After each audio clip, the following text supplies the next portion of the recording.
देवदासी प्रथा जगत ठाकुर जगन्नाथ भाई भौणी सहित रत्नसिंहासन उपरे उपविष्ट जगतर सकल पापताप विनाश करी पतित मानक उद्धार करती। सेथिपाई तो से समग्र हिंदू जातिर मूलाधार राजा रक्षक एवं पालक। तांको बिना ए जीवनर अस्तित्व कल्पना करि पारंती नाही साधारण मनीष। ओडिया मानकर प्राणकेन्द्र प्रभु श्री जगन्नाथ से ही पिता से ही माता पुणी से समग्र जगतर स्वामी। तांकर दर्शन मात्र के कोटि जन्मर पातक क्षय हुए मिले पुण्य। प्रभु भारी लीलामय विचित्र तांकर लीला। भिन्न भिन्न अवतार नहीं रचिछंती भिन्न भिन्न लीला खेला। केतेबेले मत्स्य रूप नहीं उद्धारिछंती माँ प्रकृति को। पुणी कूर्म रूप से समुद्र मंथन रे होइछंती सहायक। राम अवतार रे अहल्या को सापरु करिछंती मुक्त। वामन रूप से नासिछंती बलिर गर्भ। नृसिंह रूप से प्रहलादर भक्ति को देइछंती सम्मान। प्रमाणित करिछंती प्रभु केवल भक्तर। प्रभुंकर भिन्न भिन्न अवतार मध्यरे कृष्ण अवतार खूब रमणीय। राधा माई सहित रास रची संसार रे प्रीतिर प्लावन बुहाइछंती प्रभु। गोपींक सहित करिछंती नृत्य। सेही रसिक नागर नटनागर षोहल कलारे आभूषित। देवता होई मध्य मानवीय लीला खेलारे होइछंती दुखी सहिछंती जंत्रणा। संसार रे सत्य न्याय धर्मर वार्ता प्रचारित करिछंती। प्रभुंकर अवतार मध्यरे दारु विग्रह रूप सतरे विस्मयकर। जे संसार पालक सी अधागढ़ा तथापि मोहि नेउछंती समस्त भक्तंकर मन। सेथिपाई तो भक्तटीए मन प्राण हृदय रे देवता रूपे ग्रहण करी समर्पी दिए निजको तांको निकटरे। बिताई दिए सारा जीवन प्रभुंक सेवारे। एहार ज्वलंत निर्देशन देवदासी बा माहारी प्रथा। अवश्य से प्रथा आज लुकायित। देवदासी अर्थात देवता मानक दासी बा पत्नी।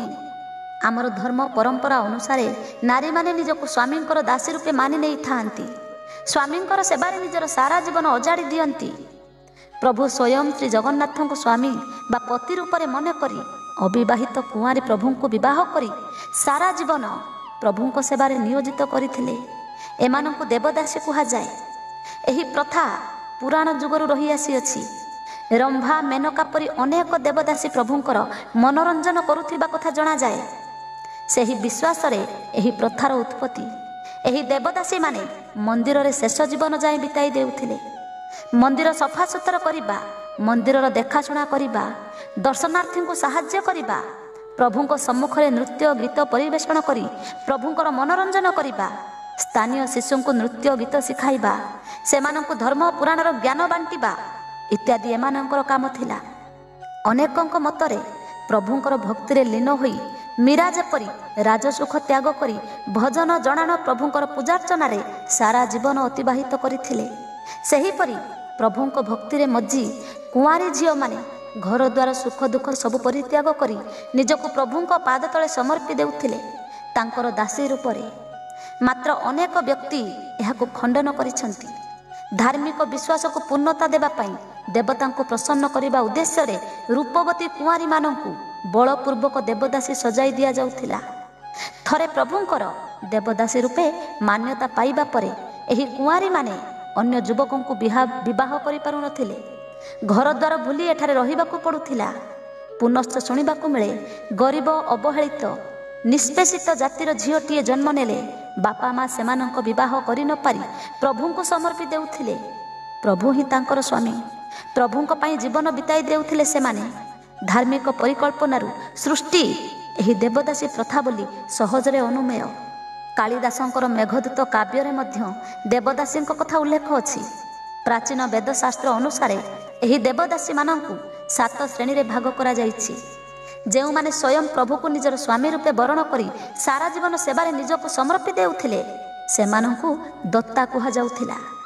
जेउ माने मंदिरर सेवा पाई निजको बिक्री करी देउथिले मंदिर प्रशासन हातरे मंदिरर सफा सुतुरा रक्षणाबेक्षण करी जिउथिले सेमानंकु विक्रेता कुहा जाउथिला।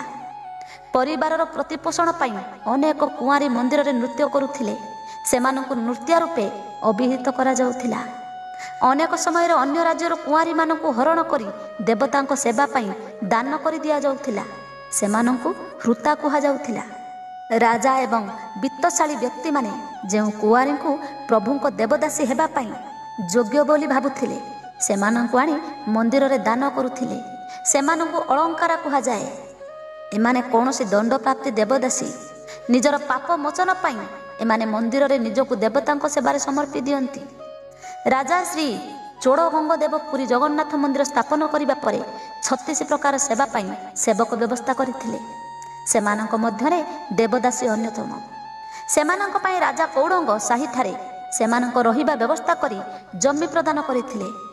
ସେମାନଙ୍କୁ ଶୃଙ୍ଖଳିତ କରିବା ପାଇଁ ଅନେକ ନୀତି ନିୟମ ପ୍ରଣୟନ କରିଥିଲେ। ଏସବୁ ମାଦଳା ପାଞ୍ଜିରେ ମଧ୍ୟ ବର୍ଣ୍ଣିତ ହୋଇଅଛି। ଦେବଦାସୀମାନେ ସାବିତ୍ରୀ ବ୍ରତରେ ପ୍ରଭୁଙ୍କ ପାଇଁ ସାବିତ୍ରୀ ବ୍ରତ ମଧ୍ୟ ପାଳନ କରିଥାନ୍ତି।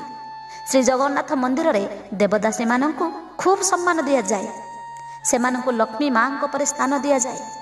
ଦେବଦାସୀମାନେ ମଧ୍ୟ ନିଜକୁ ପ୍ରଭୁଙ୍କର ଦାସୀ ରୂପେ ଧନ୍ୟ ମଣିଥାନ୍ତି। କାରଣ ପ୍ରଭୁଙ୍କର ପତ୍ନୀ ରୂପରେ ମରିବା ପର୍ଯ୍ୟନ୍ତ ଏମାନେ ସଧବା ହୋଇ ରୁହନ୍ତି। ତେଣୁ ନିଜକୁ ସୌଭାଗ୍ୟବତୀ ମନେ କରନ୍ତି। ସେମାନେ ଘର ଦ୍ୱାର ସୁଖ ସମ୍ଭୋଗ ତ୍ୟାଗ କରି କେବଳ ପ୍ରଭୁଙ୍କ ଭକ୍ତିରେ ମଜି ରହୁଥିବାରୁ ସେମାନଙ୍କୁ ପବିତ୍ର ବୋଲି ଗ୍ରହଣ କରାଯାଉଥିଲା। ଦେବଦାସୀମାନେ ନିଜକୁ ବସ୍ତ୍ର ଅଳଙ୍କାର ଭୂଷିତ କରନ୍ତି। ମୁଣ୍ଡରେ ଗଭା ବାନ୍ଧନ୍ତି, ଆଖିରେ କଜଳ, ପାଦରେ ଅଳତା ନାଇଥାନ୍ତି, 2 ଗୋଡ଼ରେ ଘୁଙ୍ଗୁର ପିନ୍ଧିଥାନ୍ତି। ଯେପରି ନବବଧୂଟିଏ ସଜ୍ଜିତ ହେଉଥିଲେ। ପ୍ରଭୁ ଜଗନ୍ନାଥଙ୍କ ଦେବଦାସୀମାନେ ଖୁବ୍ ଭକ୍ତିପ୍ରିୟ। ପ୍ରଭୁଙ୍କ ଚରଣରେ ସମର୍ପିତ ହୋଇ ଏମାନେ ନୃତ୍ୟ ଗୀତ ବାଦ୍ୟ ଶିକ୍ଷା ସହ ପୁରାଣ ଶିକ୍ଷା କରିଥାନ୍ତି। ବୀଣା ମୃଦଙ୍ଗ ତାଳେ ତାଳେ ଦେବଦାସୀମାନେ ପ୍ରଭୁଙ୍କ ସମ୍ମୁଖରେ ନୃତ୍ୟ କରନ୍ତି। ଏହି ନୃତ୍ୟ ମାହାରୀ ନୃତ୍ୟ କୁହାଯାଏ।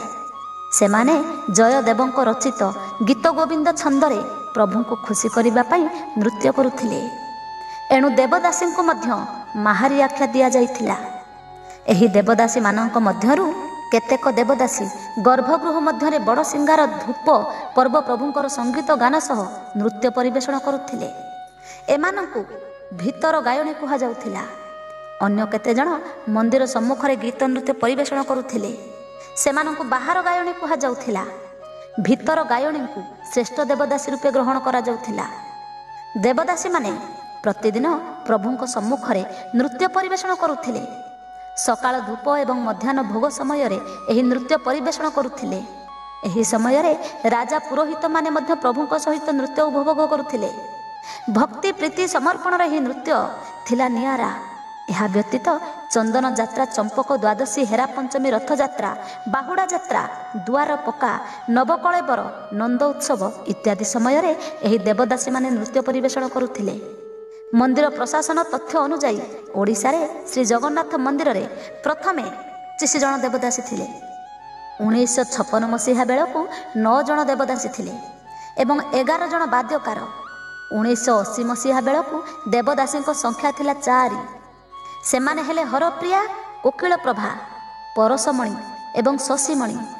ଏହି ଶଶୀମଣି ଦେବୀ ହେଉଛନ୍ତି ଶେଷ ଦେବଦାସୀ, ଯିଏକି 2015 ମସିହାରେ ଦେହତ୍ୟାଗ କରିଥିଲେ। ତାଙ୍କର ମୃତ୍ୟୁ ପରେ ଶ୍ରୀମନ୍ଦିରରେ ଏହି ପ୍ରଥାର ବିଲୋପ ଘଟିଛି।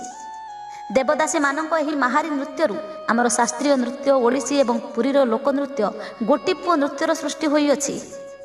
ଓଡ଼ିଶୀ ପରି ଅନ୍ୟ ରାଜ୍ୟରେ ଦେବଦାସୀ ନୃତ୍ୟରୁ ମୋହିନୀ ଆଟମ୍, କୁଚୁପୁଡ଼ି, ଭାରତନାଟ୍ୟମ୍ ଆଦି ନୃତ୍ୟର ସୃଷ୍ଟି ବୋଲି ଅନୁମାନ କରାଯାଏ। କେବଳ ପ୍ରଭୁ ଶ୍ରୀ ଜଗନ୍ନାଥ ନୁହନ୍ତି, ସମସ୍ତ ବିଷ୍ଣୁ ମନ୍ଦିରରେ ଏହି ଦେବଦାସୀ ପ୍ରଥା ପ୍ରଚଳିତ ଥିଲା।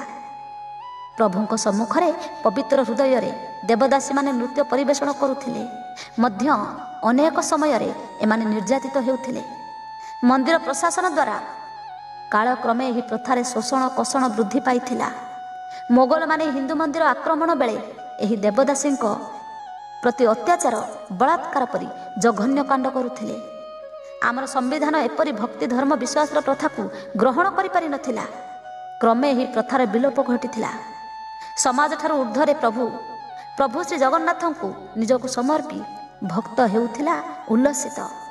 ଦେବଦାସୀ ପ୍ରଥା ଭକ୍ତି ଭାବାବେଗର ପ୍ରଥାଟିଏ ଥିଲା। ଏହି ପ୍ରଥା ଲୋପ ପାଇଥିଲେ ମଧ୍ୟ ଏହି ଦେବଦାସୀ ପ୍ରଥା ପ୍ରଭୁଙ୍କ